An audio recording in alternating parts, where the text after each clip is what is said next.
buried in Christian burial that willfully seeks her own salvation? I tell thee she is, therefore make her grave straight.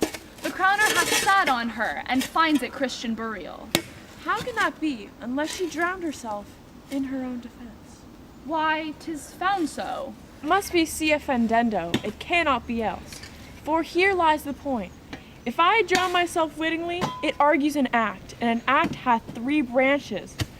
It is to act, to do, and to perform. Algal, she drowned herself wittingly. Nay, but hear you, good man Delver. Give me leave. Here lies the water. Good. Here stands the man. Good. If the man go to the water and drown himself, it is willy-nilly. He goes. Mark that. But if the water comes to him and drown him, he drowns not himself, argal. He that is not guilty of his own death shortens not his own life. But is this law? Aye, marry is it. Crowner's quest law. Will you have the truth on it? If this had not been a gentlewoman, she should have been buried out o' Christian burial. Why there thou sayest, and the more pity that great folk should have countenance in this world to drown or hang themselves, even more than they're even Christians. Come, my spade, there is no ancient gentleman but gardeners, ditchers, and grave makers. They hold up Adam's profession. Was he a gentleman? Ah, was the first that ever bore arms. Why, he had none. I'll put another question to thee. Thou answer me not to the purpose. Confess thyself. Go to. What is he that builds stronger than either the mason, the shipwright, or the carpenter? The gallows maker, for that frame outlives 1,000 tenants. I like thy wit well, in good faith. The gallows does well, but how does it well? It does well to those that do it ill.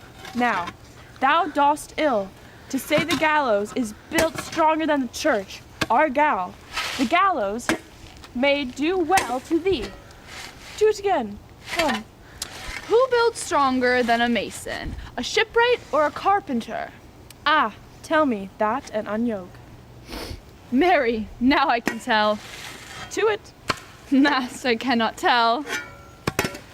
When I did love, methought it was very sweet to contract. Oh, the time for a my beho. Oh, methought there was a nothing a meat. Go get thee peon. Fetch me a stoup of liquor.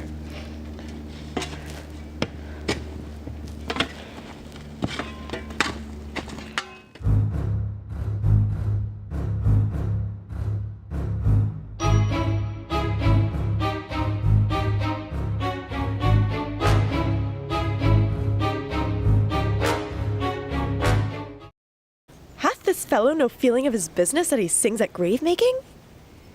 Custom hath made it in him a property of easiness. 'Tisn't so, the hand of little employment hath the daintier sense. But aid of the stealing steps hath clawed me in his clutch, and hath shipped me into the land as if I had never been such. That skull had a tongue in it, and could sing once. How the knave jowls it to the ground as if it were Cain's jawbone that did the first murder. It might the pate of a politician which this ass now overreaches. That one would circumvent God. Might it not? It might, my lord. Or of a courtier which could say, Good morrow, sweet lord. How dost thou, good lord? This might be my lord such as one, that praised my lord such as one's horse, when he meant to beg. Might it not? Aye, my lord. Why even so? And now my lady warms, chapless and knocked about the mazzard with a sexton's spade. Here's a fine revolution.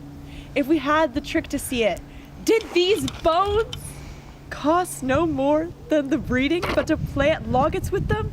Mine ache to think on it.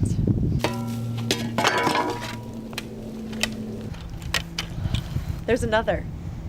Why might not that be the skull of a lawyer? Where his quiddities, now his quillets, his cases, his tenures, and his tricks? Why does he suffer this rude knave now to knock him about the sconce with a dirty shovel? And will not tell him of his action of battery. The very conveyances of his lands will hardly lie in this box. and must the inheritor of himself have no more. Ha! Not a jot more, my lord. Is not parchment made of sheepskins? Aye, my lord, but calfskins too. They are sheep and calves that seek out assurance in that. I will speak to this fellow. Whose grave is this, sir? Mine, sir. I think it be thine. Indeed, for thou liest in it. You lie on't it, sir, and therefore 'tis not yours. For my part, I do not lie in it, and yet it is mine. Thou dost lie in it, to be in it, and say it is thine. 'Tis for the dead, not for the quick. Therefore thou liest. 'Tis a quick lie, sir. 'Twill away again from me to you. What man dost thou dig it for? For no man, sir. What woman then? For none neither. Who is to be buried in it then? One that was a woman, sir, but rest her soul, she is dead. How absolute the knave is! And we must speak by the card, or equivocation will undo us. By the Lord, these 3 years I have taken note of it. The age is grown so I picked that the toe of the peasant comes so near the heel of the courtier. He galls his kive. How long has that been a grave maker? Of all the days of the year, I came to it that day that our last king Hamlet o'ercame Fortinbras. How long is that since? Can you not tell that? Every fool can tell that. It was the very day that young Hamlet was born, he that was mad and was into England. Ay, marry. Why was he sent into England? Why? Because he was mad. He shall recover his wits there, or if I do not, it's no matter great there. Why? 'Twill not be seen in him there. There the men are as mad as he. How came he mad? Very strangely, they say. How strangely? Faith in with losing his wits. Upon what ground? Why, here in Denmark. I have been sexton here, man and boy, 30 years. How long will a man lie in the earth ere he rot? Faith, if I be not run before I die, as we have many pocky courses nowadays that will scarce hold the laying in, he will last you some 8 or 9 years. A tenor will last you 9 years. Why he more than another? Why, sir, his hide is so tanned with his trade that it will keep out water a great while, and your water is a sore decayer of your dead body. Here's a skull now. This skull has lain in the earth 30 years. Whose was it? A whoreson mad fellows it was. Whose do you think it was? Nay, I know not. A pestilence on him for a mad rogue. I poured a flag on Rhenish on my head once. This same skull, sir, was a Yorick skull, the king's jester.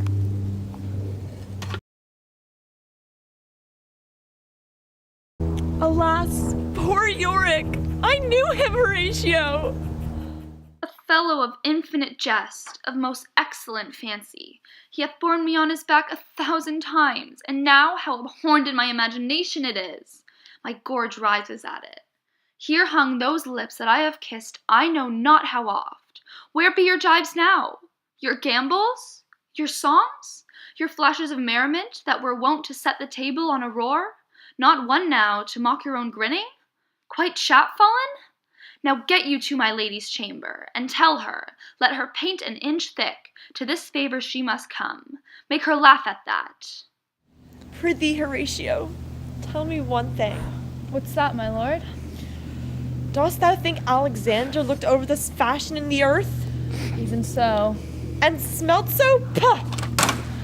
Even so, my lord. To what base uses we may return, Horatio? Why may not the imagination trace the noble dust of Alexander till he find it stopping a bug-hole? 'Twere to consider too curiously to consider so. No, faith, not a jot, but to follow him hither with modesty enough and likelihood to lead it as thus. Alexander died, Alexander was buried, Alexander returned into dust. The dust is earth, of earth we make loam, and why of that of loam, whereto he was converted, might not stop a beer barrel. But soft, aside, here comes the king!